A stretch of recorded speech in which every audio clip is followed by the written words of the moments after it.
সর্বপ্রথম উপরওয়ালার শুকরিয়া আদায় করতে চাই। আলহামদুলিল্লাহ অনেক ভালো লাগতেছে, প্রথম ফ্র্যাঞ্চাইজি লিগে চান্স পাইছি আলহামদুলিল্লাহ। আসলে প্ল্যানটা কি থাকবে সেখানে? এখন অত দূর নিয়ে ভাবি নেই, রংপুর নিয়ে ভাবতেছি, যেহেতু বিপিএল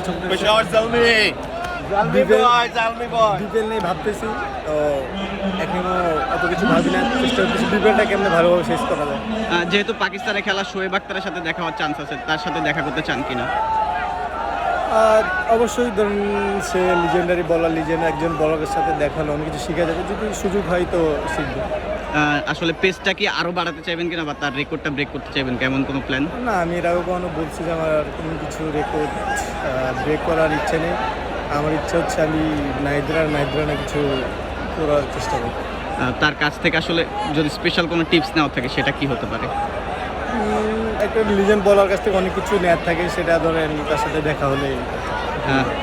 রংপুর রাইডার্সে অসাধারণ বোলিং অনেকটা বলা যেতে পারে আপনার পথযাত্রার সঙ্গী হয়েছে, তো সেখান থেকে আসলে পেশোয়ার জালমি রংপুর রাইডার্সের জন্য আসলে কোনো বার্তা থাকবে কিনা?